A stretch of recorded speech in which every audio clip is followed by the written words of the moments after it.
treat it as your thing. You don't have to do it all the time. You can do it once a week, twice a week, once a month. Doesn't really matter. Just treat it like practice. Just turn on a camera, log on to Twitch, start broadcasting. For the thousands in attendance and the millions watching around the world, we are live and amplified.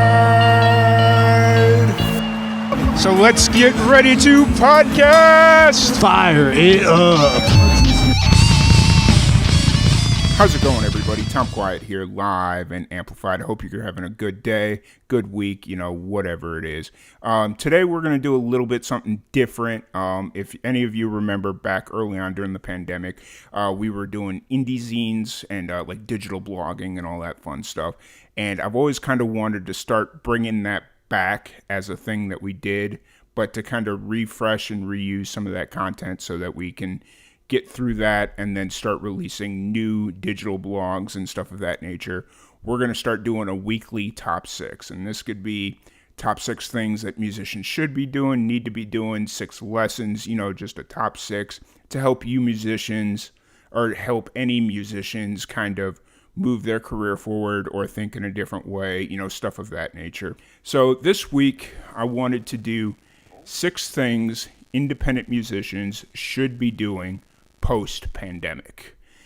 These were like just 6 things that I've picked up throughout the last couple of years, and I noticed that some musicians are doing, some aren't, but I think every musician should be doing this. So let's just kind of jump into it with the 6 things independent musicians should be doing post-pandemic. Number 6. This one's pretty simple. Basically just build your creative tribe. Find people that you vibe with creatively, and they don't even have to be musicians. It could be photographers, it could be graphic designers, writers, just anybody in the creative community, and just kind of build your tribe. People that you can turn to if you need help with something as a musician. Oh, I need album art, or I need photos or something, and just kind of build this community that you can feed off of each other and support each other and help each other out, and just kind of really build a group of people that you trust and that you can turn to. This has benefits of it's not going to cost you a whole lot of money because you just be helping each other out, doing favors, stuff of that nature. And, it's just building the people around you, a rising tide raises all ships sort of deal. And that's kind of the point behind this. And I think it would be really beneficial for a lot of musicians to kind of build their own creative community comprised of different types of creatives, whether it be writers, like I said before, writers, photographers. I would approach something like this as building a sports franchise. You're not looking for the best people out there. You're just looking for a group of people that is challenging and can cohesively work together for the greater good of the collective. And I've seen a lot of this really work in places like Nashville and Memphis and Austin, where they just kind of find their community and they just work together, whether it be, graphic designers, writers, photographers, videographers, editors, I've already listed that whole thing off. But that's number 6, which is build your own creative tribe. Number 5, learn how to record music. And I don't necessarily mean that you need to learn how to record music so you can go DIY and record your own music and do everything yourself. I'm more in referencing to learn how to record music as in learning how to do the basics. And if you need to do a scratch track, you can do that yourself. You don't have to pay somebody a whole bunch of money to do a scratch track.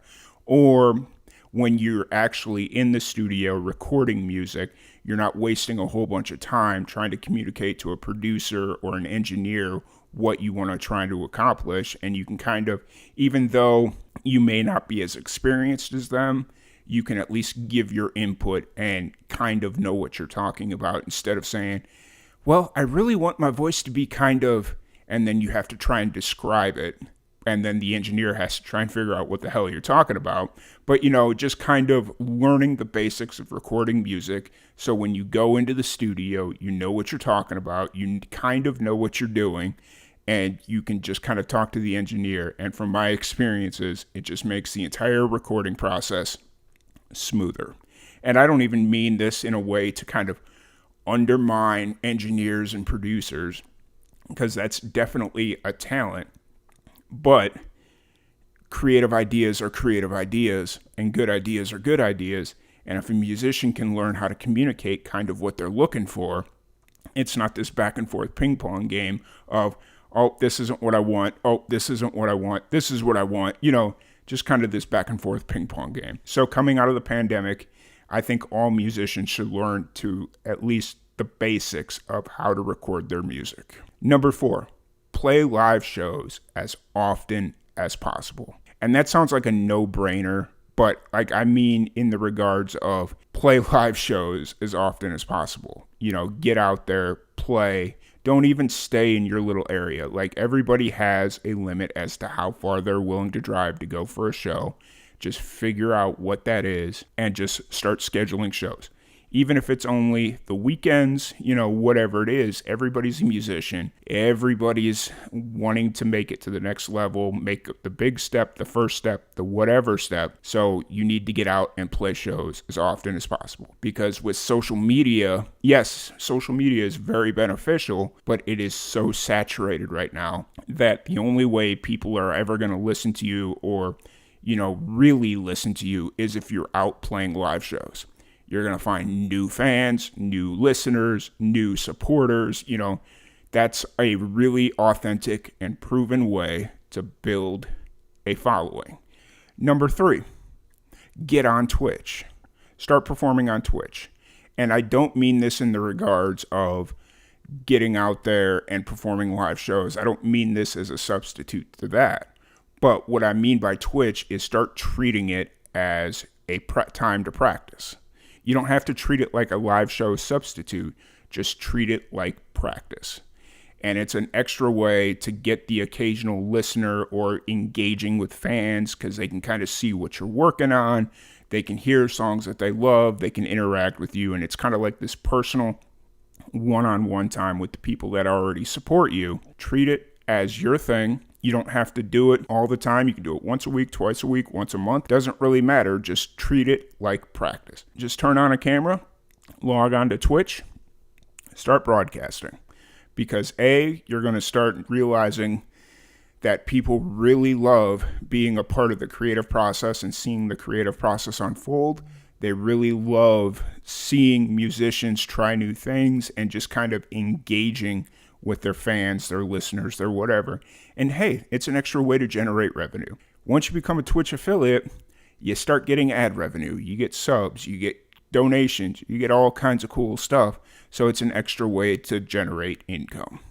The number 2 thing that all musicians should be doing coming out of the pandemic, offer up your music to other internet creatives. Kind of going back to number 6, where you're building your own creative tribe.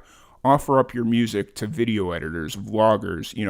There's so much content being produced that everybody's looking for new music. There's only so much music in some of these music databases that you can buy subscription for, like Artlist.io, whatever it is. There's only so much of music available. So taking your music and offering it up for internet content, you can charge people, you could just give it away for free. That's whatever you want to do.